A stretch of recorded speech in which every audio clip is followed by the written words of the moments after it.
Hello and welcome to Cozy Corner with Courtney. I'm your host Courtney. I knit and I've got some exciting projects to share with you today, so let's get right on into it. First, we are going to start with whips.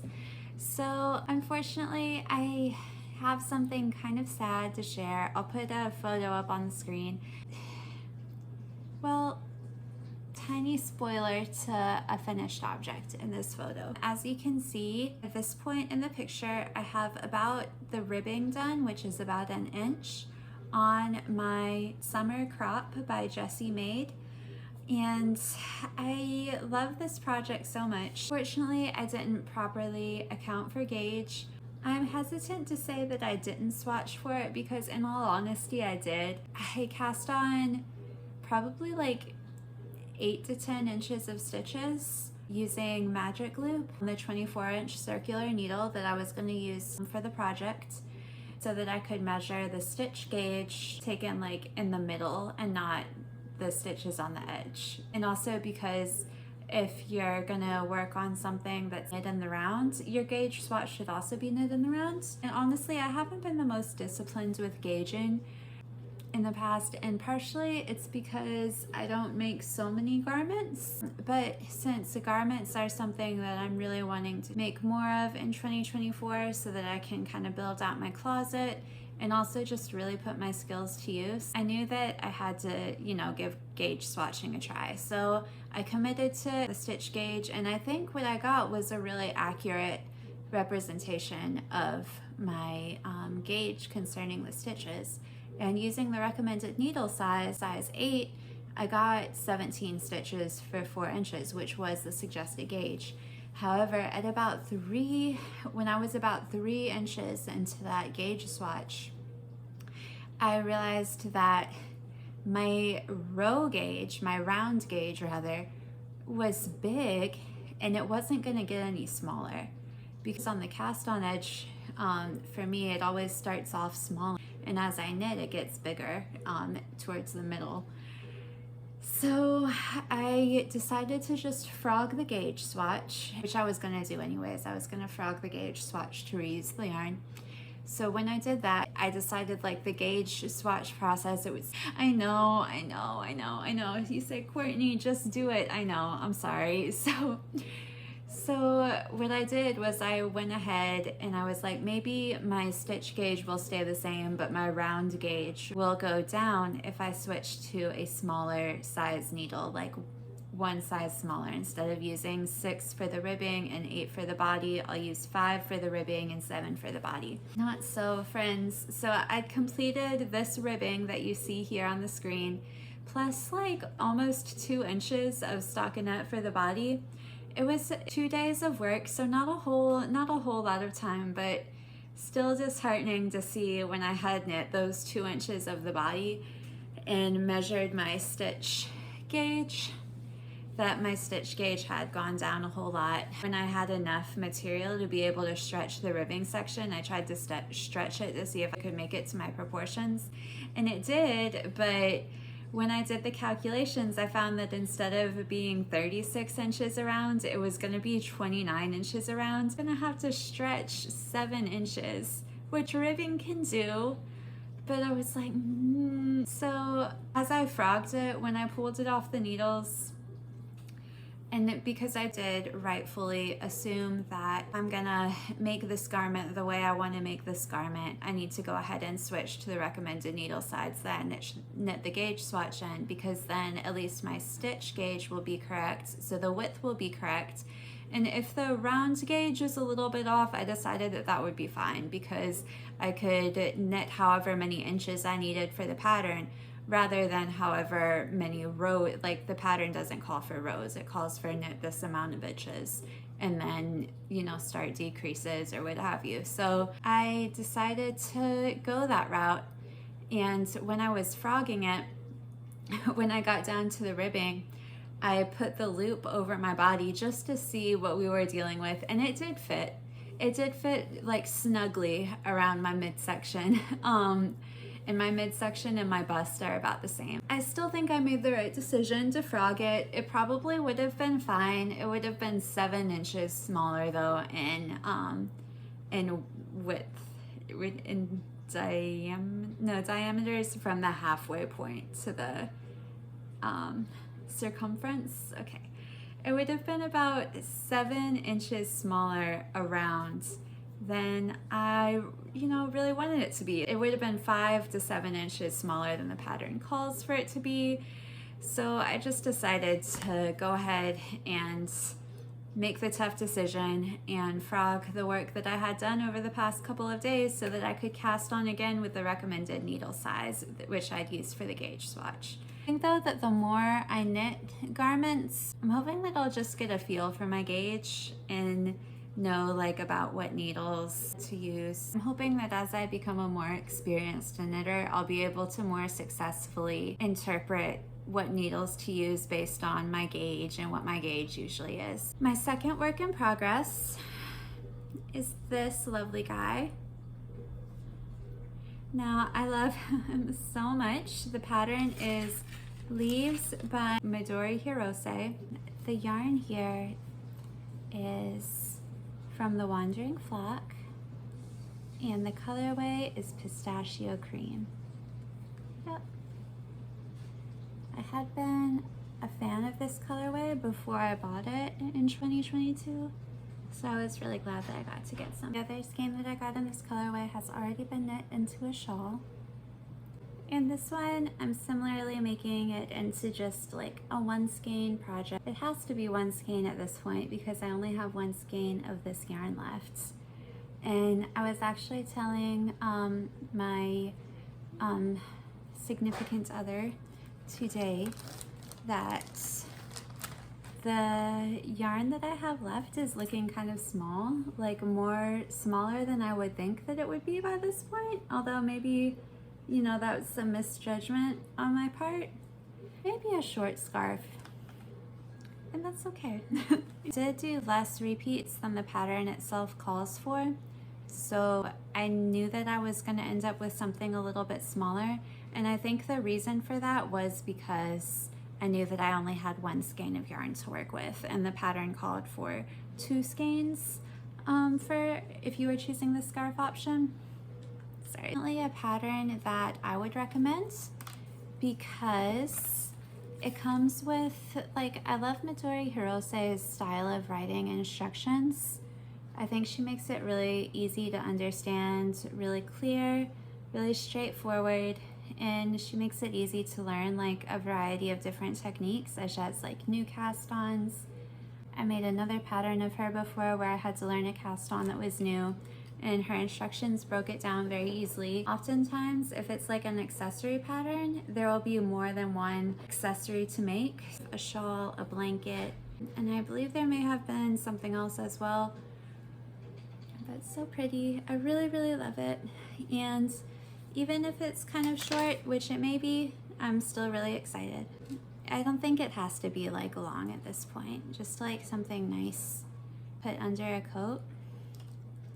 And I know that a lot of people are doing that with the Sophie shawl by Petite Knit. I've worked on this a little bit this week since finishing my last finished object. And actually, when I had to frog my summer crop by Jessie Made, I decided to recommit to focusing on this because I kind of picked up on the feeling that like I felt like this was getting left by the wayside and that I had like too many unfinished projects going on. Like I used to balance like 7 unfinished projects, so it's kind of weird that I'm wanting to be like super monogamous with my knitting right now, but it's okay. I guess when I went to sleep last night and it was bothering me, I had like 3 unfinished projects. It was the Summer Secret Crop by Jessie Made, which I frogged today, and it's the Doodler shawl. All of the rest of my yarn for that is in a storage unit right now, so I'm going to have to potentially either frog that yarn and use it, because what I have is only a cast on. Probably what I should do. I didn't even show it in the last video because It's been just a little cast on sitting in the needles for like almost a year. I cast this on in March. I was doing like the dream project with a group that I was a part of. I was like, well, I've always wanted to cast on this shawl, so I cast it on. And we were casting on like our dream projects. Then I didn't continue to work on it because, I guess partially because I had so many other projects that I was working on and so many other things I wanted to do. And also at that time I was getting into publishing patterns more, and I wanted to start publishing patterns for garments. So that took a lot of like labor and a lot of energy. The season had passed for me to like cast on a beautiful shawl by Stephen West and work on it for like hours at a time, and I just couldn't do that anymore. So I really like the little cast on. It's really cute. Hold on, I'm gonna show it to you. So I have it here in this little Ziploc bag. You know, nothing fancy, but it gets the job done. I heard Tony of TL Yarn Crafts, she was actually recommending that if you're like a beginner and you don't have a project bag, that you could just use like Ziploc bags. I thought that was really interesting because I haven't used project bags a whole lot before. I'd usually just have like a box that I could put like things in. But now I have these Ziploc bags and I think those are pretty cool. Okay, so this is my cast on for the Doodler shawl that I cast on in March of 2023. I haven't worked on it since. This probably took me about 45 minutes to an hour or so.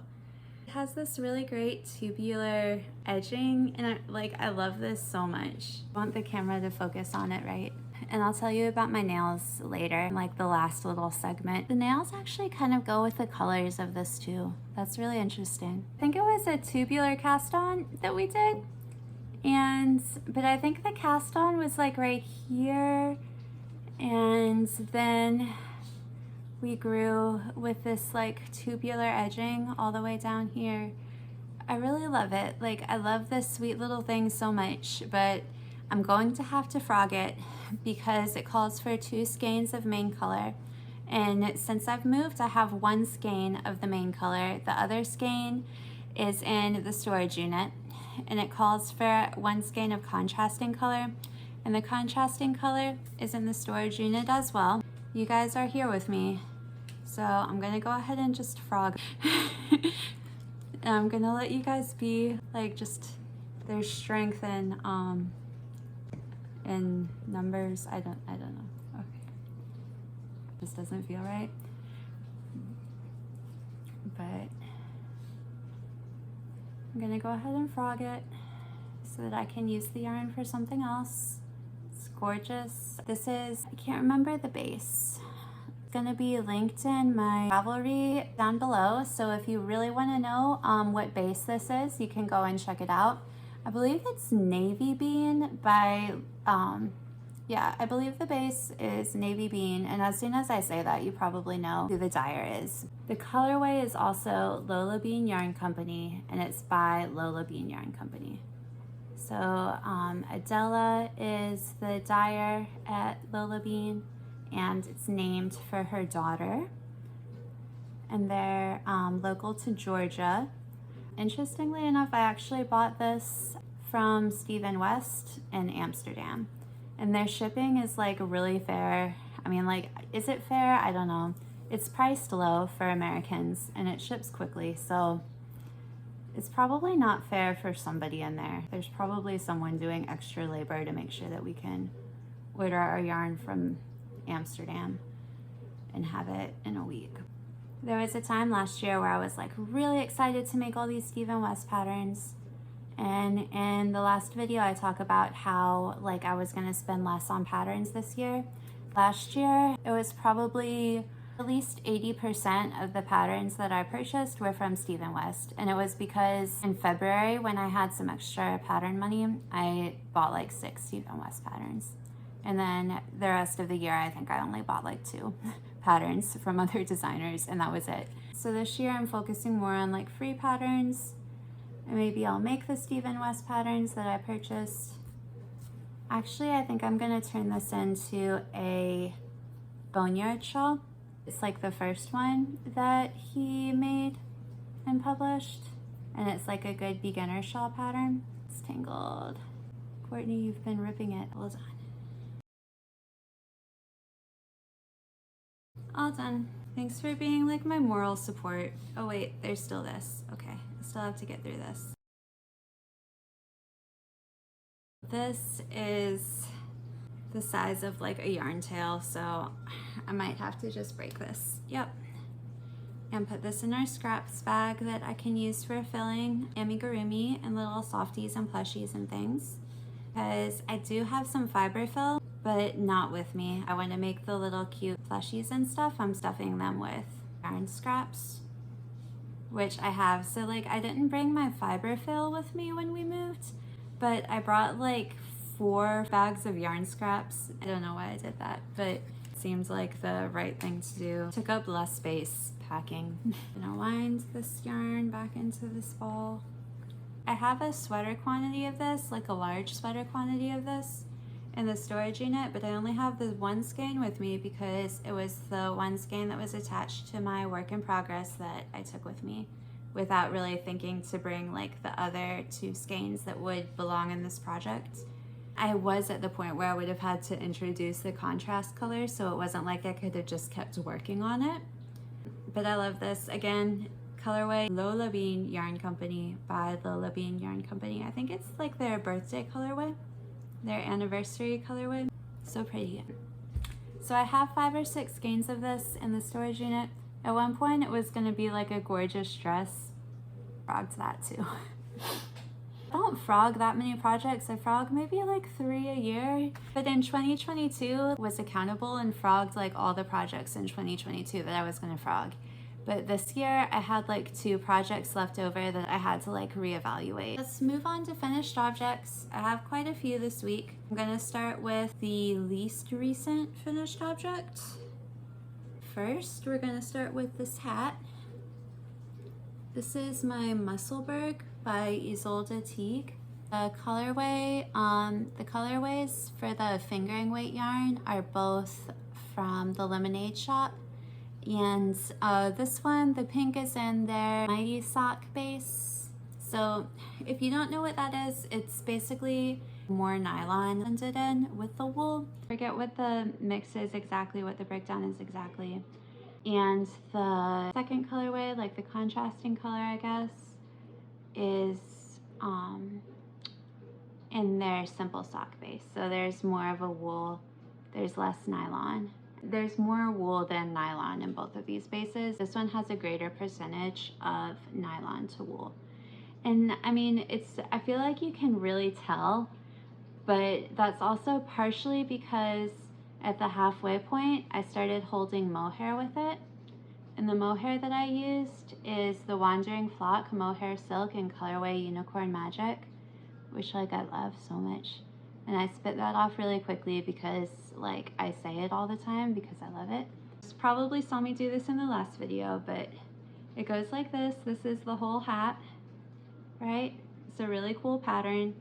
Basically, you just fold one side into itself, and then you have this great like double thick hat. Mine did come out a little large, and I think that's because especially when I added the mohair, my gauge changed and was bigger.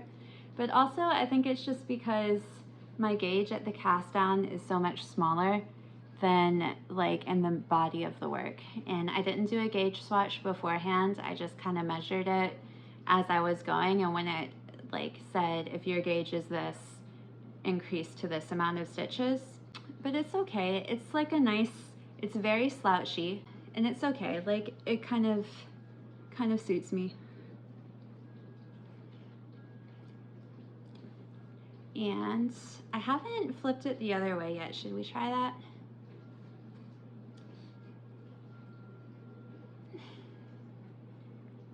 The second finished object that I have from this week is this. And this is the Deed Santos Dwinwin cup sweater.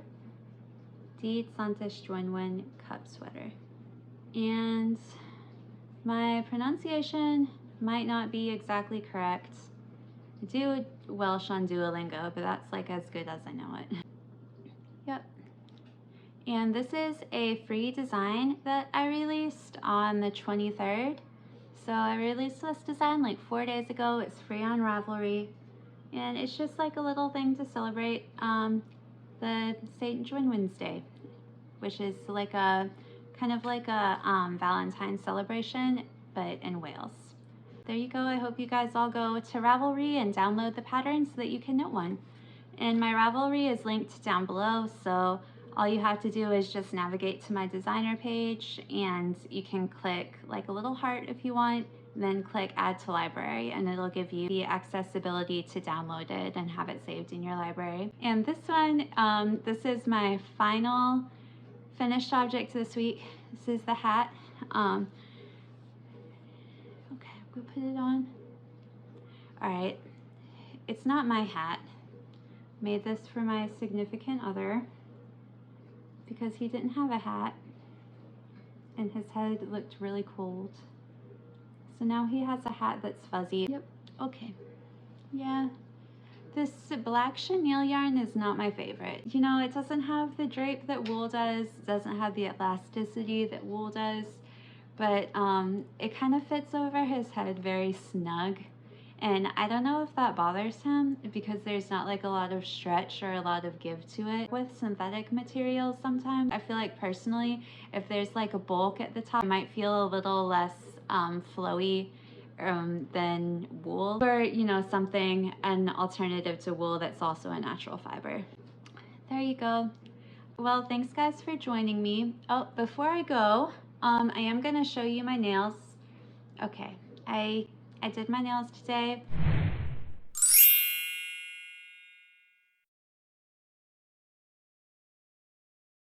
Promise that I'd tell you about that. Basically, these are from Dashing Diva. I got these at the store.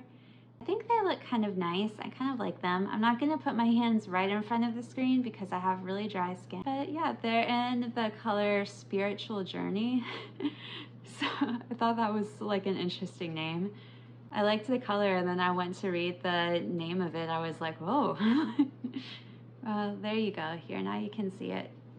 This one's kind of gold, and I didn't know if it went so well with the blue and the silver, but then when I did the other hand with just this, I was like, I think it needs the gold. So I did the gold again on that side. Okay, there you go. Well, I am putting my hands in front of the screen. Okay. All right. That's all I have for today. Thank you so much for joining me. If you listened for this long, don't forget to give a like and subscribe, and we'll see you in the next one.